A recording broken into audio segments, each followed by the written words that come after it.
Hello दोस्तों, आप सभी का ऑल अबाउट फोर्सेस में स्वागत है और यह समाजशास्त्र की इग्नू सीरीज है।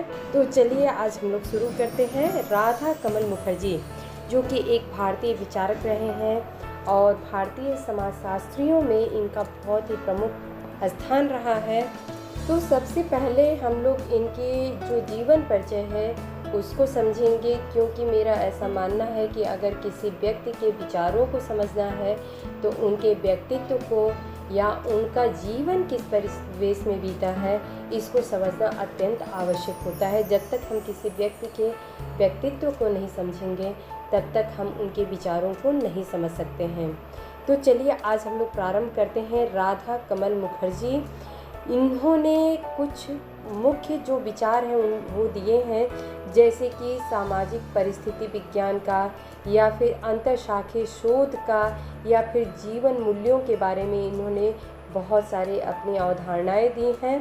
तो पहले हम लोग इनके जीवन परिचय को समझेंगे और फिर बाद में इनके जो भी मुख्य विचार हैं इनके संबंधित, तो उसके बारे में हम लोग चर्चा करेंगे। राधा कमल मुखर्जी का जन्म एक बड़े ब्राह्मण परिवार में सन 1889 में पश्चिम बंगाल के बरहामपुर नामक एक छोटे से कस्बे में हुआ था। उन्होंने अपने जीवन के आरंभिक 16 साल यहीं गुजारे थे। उनके पिता एक वकील थे और विधि समुदाय के नेता थे। वे अपने क्षेत्र के जाने माने विद्वान थे और उनकी इतिहास में विशेष रुचि थी। राधा कमल मुखर्जी ने अपने जीवन के आरंभिक वर्षों का वर्णन करते हुए लिखा है कि उनके घर में इतिहास, साहित्य, कानून और संस्कृति की पुस्तकों की भरमार थी। सामान्य रूप से घर में जिस वातावरण में वह बड़े हुए वह अध्ययन अध्यापन से पूर्ण था। उनके बड़े भाई हमेशा पुस्तकों के अध्ययन में व्यस्त रहते थे, लेकिन छोटा होने के कारण इन्हें पुस्तकों से दूर रखा जाता था। उनके पिता दिन भर अपने मुवक्किलों के साथ लंबी चर्चाओं में और शाम को लंबे समय तक बौद्धिक और धार्मिक विचार विमर्श में व्यस्त रहते थे। घर के भीतरी भाग में महिलाओं का प्रभुत्व था। वहाँ धार्मिक अनुष्ठान और भजन कीर्तन चलता रहता था। मुखर्जी ने अपने बचपन के बारे में बताते हुए लिखा था कि उनके घर में बहुत से पालतू जानवर थे। इनमें विशेष रूप से एक सुनहरे रंग की गाय थी जो सारा साल दूध देती रहती थी। उनके विचार में उनके जीवन का आरंभिक समय शांतिपूर्ण था।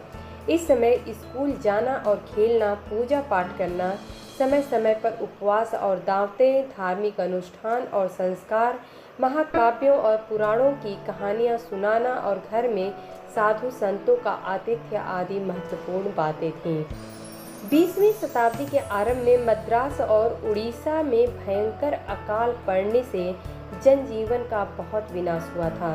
मुखर्जी के मन पर दुख और विपत्ति की इन आरंभिक स्मृतियों की स्पष्ट छाप दिखाई देती है। वे समाचार पत्रों में प्रकाशित भूख से मरणासन कंकाल शेष लोगों के चित्रों को देखकर बहुत अधिक दुखी हो गए थे। इस अकाल की स्मृति 1942 से 43 में बंगाल में पड़े अकाल से भी कहीं अधिक हृदय घातक थी। यानी उनको बहुत ज़्यादा इस बात का सदमा पहुंचा था, जिसे उन्होंने कलकत्ता में स्वयं अपनी आंखों से देखा था। बचपन में देखें मुहर्रम के ताजियों के जुलूस और दुर्गा पूजा के उत्सव आदि की स्मृतियां भी उनकी आंखों के सामने सजीव हो उठी थीं। जीवन के इसी समय में बंगाल में सामाजिक, सांस्कृतिक और बौद्धिक पुनर्जागरण हुआ। सन 1905 में बंगाल का प्रत्येक शहर बौद्धिक और राजनीतिक उत्साह से भरा हुआ था। इसी समय लॉर्ड कर्जन द्वारा बंगाल के पूर्वी और पश्चिमी भाग में विभाजन के पश्चात बंग भंग की प्रतिक्रिया स्वरूप व्यापक विद्रोह भड़क उठा था। मुखर्जी ने लिखा कि उस समय राजनीतिक सभाओं, जुलूसों, प्रभात फेरियों, ब्रिटिश सामान के बहिष्कार, स्वदेशी और शराबबंदी के आंदोलन द्वारा उनका पहली बार जन आंदोलन से परिचय हुआ था। डॉक्टर मुखर्जी की प्रारंभिक शिक्षा बरहामपुर में हुई थी। बरहामपुर में वे कृष्णनाथ कॉलेज में पढ़े। उन्हें भारत की प्रतिष्ठित शैक्षिक संस्था प्रेसिडेंसी कॉलेज कलकत्ता में छात्रवृत्ति मिली।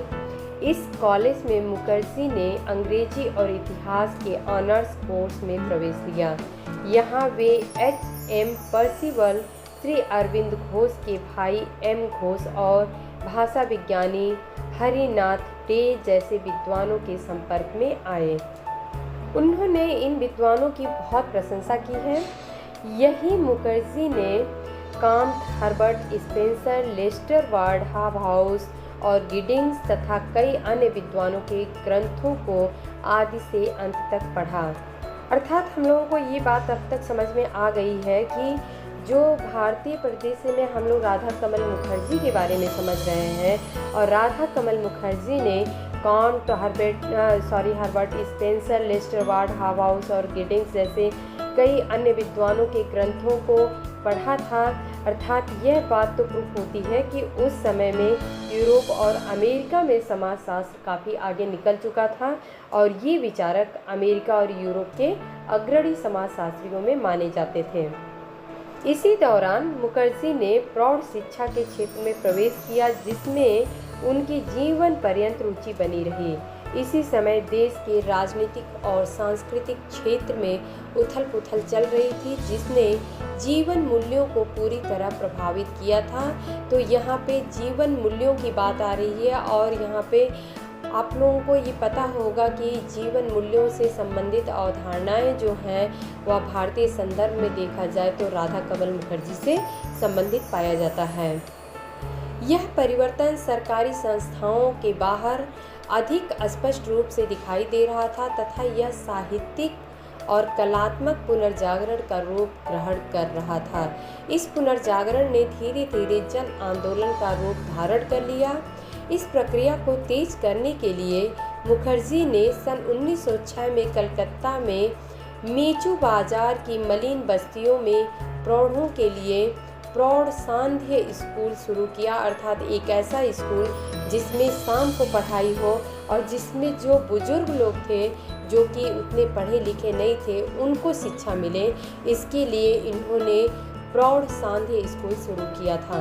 उन्होंने प्रौढ़ शिक्षा के लिए सरल पाठ्य सामग्री भी लिखी थी, जिसकी हजारों प्रतियां बिकी हुई थीं। इनका यह स्कूल एक सामुदायिक केंद्र बन गया। यहाँ तक कि स्थानीय डॉक्टरों ने भी सामाजिक शिक्षा के इस कार्यक्रम में रुचि लेना शुरू कर दिया। ये डॉक्टर मलिन बस्तियों के प्रौढ़ों और बच्चों का निःशुल्क इलाज भी करने लगे थे। तो इस प्रकार से आप लोगों को समझ में आ रहा होगा कि उस समय में किस तरीके से राजनीतिक और सांस्कृतिक क्षेत्र में काफ़ी उथल पुथल हो चुकी थी और जिसे हम एक पुनर्जागरण की संज्ञा दे सकते हैं कि यहाँ पे एक साहित्यिक और कलात्मक पुनर्जागरण देखने को मिल रहा था। मुखर्जी अपने इतिहास की आरंभिक शिक्षा को बहुत महत्व देते थे, लेकिन कलकत्ता की मलिन बस्तियों में लोगों की दुर्दशा, गंदगी, प्रदूषण के प्रत्यक्ष संपर्क में आने के बाद उनकी रुचि समाजशास्त्र और अर्थशास्त्र की ओर मुड़ गई। उनका कथन था कि उस समय जनसाधारण को शिक्षा देने के कार्य और उसकी जिम्मेदारी को उठाने की अत्यधिक आवश्यकता थी। भारतीय विद्यार्थी इस आवश्यकता की पूर्ति सामाजिक विज्ञानों का ज्ञान पाकर ही कर सकते थे। कलकत्ता विश्वविद्यालय में मुखर्जी के समय में सामाजिक विज्ञानों के अंतर्गत MA स्तर पर अर्थशास्त्र, राजनीति शास्त्र और समाजशास्त्र आदि विषय पढ़े जा सकते थे। इन दिनों डॉक्टर मुखर्जी विनय कुमार सरकार के निकट संपर्क में आए। विनय कुमार सरकार के बारे में हम लोग अपनी जो पिछले इग्नू सीरीज़ के लेक्चर हैं उसके बारे में चर्चा कर चुके हैं। तो अगर आप लोगों को विनय कुमार सरकार जो कि एक काफ़ी महत्वपूर्ण विचारक हो जाते हैं जब समाजशास्त्र का उद्भव भारत में नहीं हुआ था तब, तो आप लोगों को उनको ही सुनना और उनके बारे में समझना जानना बहुत ही आवश्यक है कि आखिर में समाजशास्त्र की नींव भारत में डालने के लिए किन किन विचारकों का ज़्यादा महत्वपूर्ण योगदान रहा है। विनय कुमार सरकार और राधा कमल मुखर्जी एक ही फ्लैट में रहते थे। उस समय BK सरकार बंगाल नेशनल कांग्रेस में उस समय बीके सरकार बंगाल नेशनल कॉलेज में प्रोफेसर थे। यह एक ऐसी संस्था थी जिसने टैगोर और श्री अरविंद घोष जैसे बंगाल के अग्रणी विचारकों को समर्थन दिया था। अपने काल के कई भारतीयों की तरह मुखर्जी भी कांग्रेस के गरम दल के सदस्य बिपिन चंद्र पाल के जोशीले भाषणों से प्रभावित हुए थे, परंतु उस समय मुखर्जी की रुचि का क्षेत्र राजनीति के बजाय शिक्षा था। मुखर्जी और उनके मित्र अपने साथ अपने आप को गरीबों के मंत्री कहा करते थे। वे स्वयं भी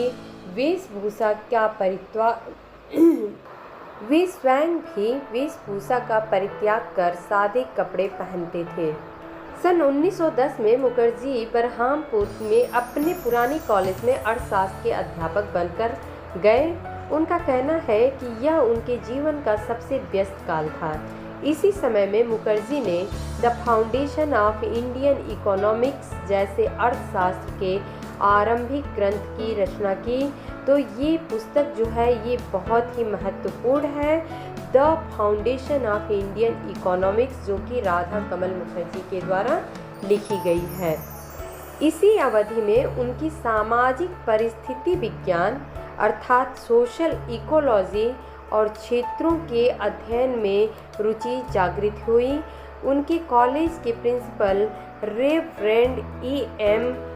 व्हीलर की विज्ञानों में विशेष रूप से वनस्पति विज्ञान में गहरी रुचि थी। इसलिए मुखर्जी तथा अन्य अध्यापक विभिन्न प्रकार की वनस्पतियों और कीट पतंगों के नमूनों को इकट्ठा करने और उनके अध्ययन करने में अपना काफ़ी समय लगाते थे। इस अनुभव से डॉक्टर मुखर्जी की परिस्थिति विज्ञान में रुचि पैदा हो गई और वे मानव समुदाय के साथ परिस्थिति विज्ञान के संबंध से परिचित हुए।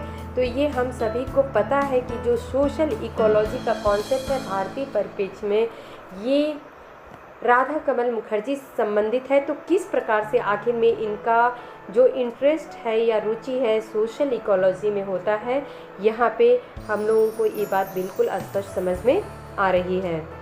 इसी समय मुखर्जी बांग्ला भाषा की प्रसिद्ध मासिक पत्रिका उपासना के संपादक भी बने। तो ये भी एक महत्वपूर्ण फैक्ट है कि उपासना के संपादक राधा कमल मुखर्जी रहे हैं।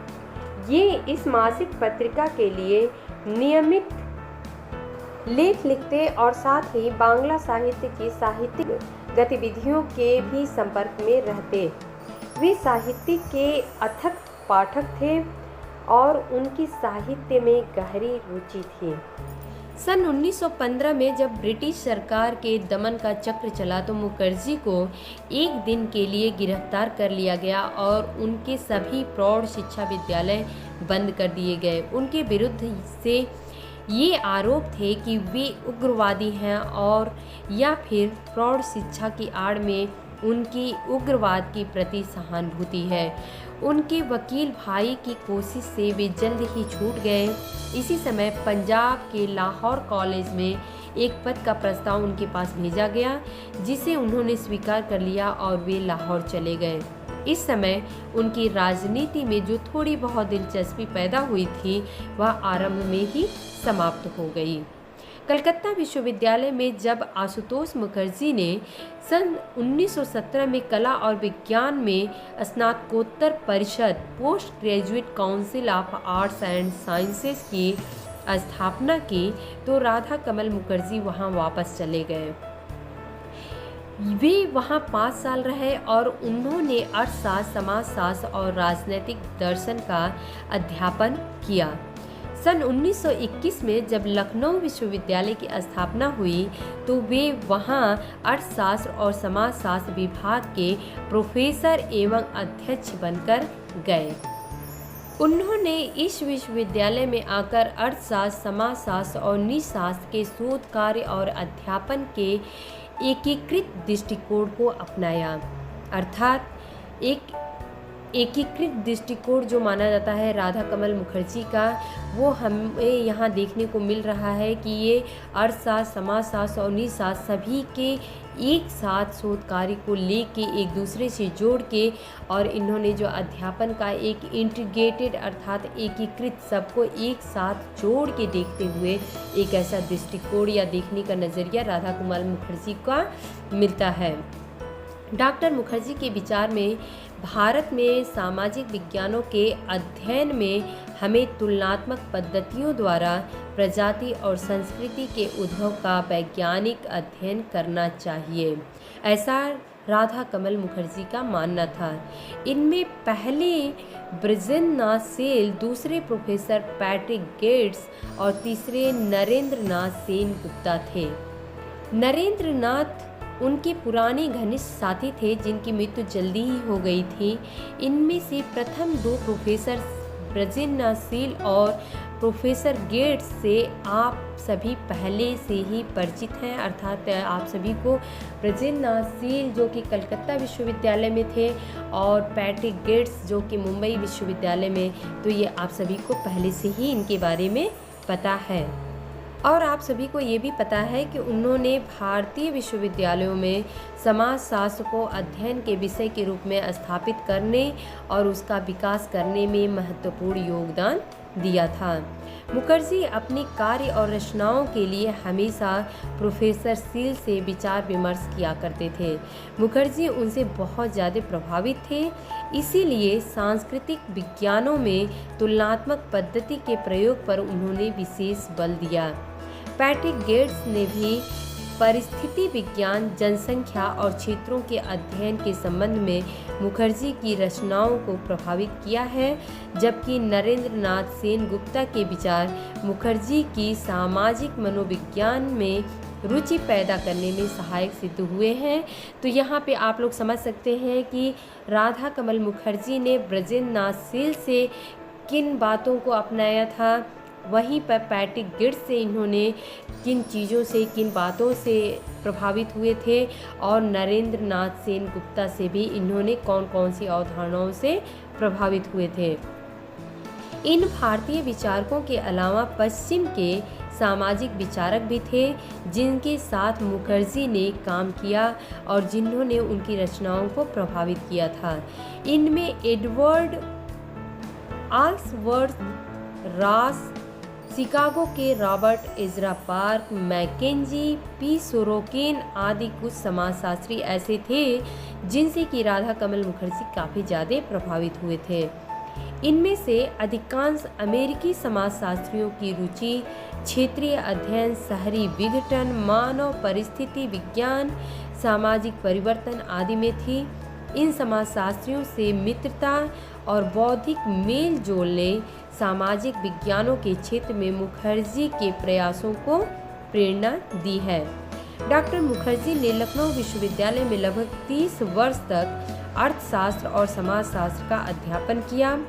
वे विश्वविद्यालय के समाजशास्त्र और मानव संबंधों के जेके संस्थान, जेके इंस्टीट्यूट जो है, वहाँ के उप कुलपति और निदेशक भी बन गए। उन्होंने कई विषयों पर विद्वतापूर्ण ग्रंथ लिखे। उनकी रचनाओं की मूल प्रकृति सामाजिक विज्ञानों के एकीकरण की रही है। वह सभी सामाजिक विज्ञानों के इंटीग्रेशन अर्थात एकीकरण में विश्वास करते थे और वे बहुत से क्षेत्रों में पथ अन्वेषक भी रहे, अर्थात पथ प्रदर्शक या मार्गदर्शक का भी काम उन्होंने किया है। उनके बहुत से विद्यार्थियों और सहायकों की रचनाओं में यही दृष्टिकोण दिखाई देती है। उनकी मृत्यु सन 1968 में हुई। उन्होंने समाजशास्त्र के क्षेत्र में जो महत्वपूर्ण योगदान दिए हैं, उसकी गहरी छाप समाजशास्त्र के विद्यार्थियों पर स्पष्ट रूप से दिखाई देती है। और यहाँ पे हम लोग राधा कमल मुखर्जी से संबंधित कुछ जो उनकी प्रमुख रचनाएं हैं उसको भी हम लोग देख लेंगे। The social structure of values, जो कि राधा कमल मुखर्जी की जो वैल्यूज से संबंधित, सोशल वैल्यूज से संबंधित महत्वपूर्ण पुस्तक है। Regional sociology, Principles of Comparative Economics, The Foundations of Indian Economics, A History of Indian Civilization, The Culture and Art of India, The Dynamics of Morals, The Philosophy of Social Sciences, Democracies of the East, The Rural Economy of India और The Social Function of Arts। ये इनकी कुछ महत्वपूर्ण पुस्तकें हैं जो कि राधा कमल मुखर्जी से संबंधित हैं।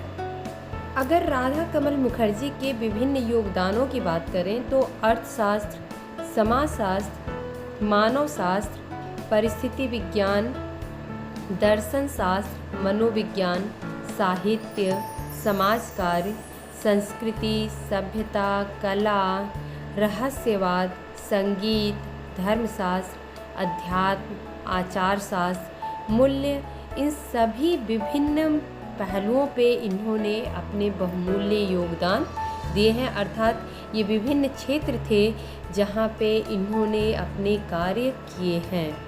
राधा कमल मुखर्जी का देहावसान जो है ये ललित कला अकादमी परिसर में ही सामान्य सभा की बैठक की अध्यक्षता करते हुए 24 अगस्त 1968 में हो गई। तो दोस्तों ये आज राधा कमल मुखर्जी का जीवन परिचय था और इनके जीवन परिचय में ही ऐसे बहुत सारे फैक्ट्स निकल के आए जो कि विभिन्न परीक्षाओं से संबंधित हैं और काफ़ी महत्वपूर्ण हैं उस दृष्टि से। तो उम्मीद है कि आप लोगों को आज का लेक्चर अच्छे से समझ में आ गया होगा, पसंद आया होगा और बस आप लोग ऐसे ही पढ़ते रहिए, हमारे साथ जुड़े रहिए। धन्यवाद।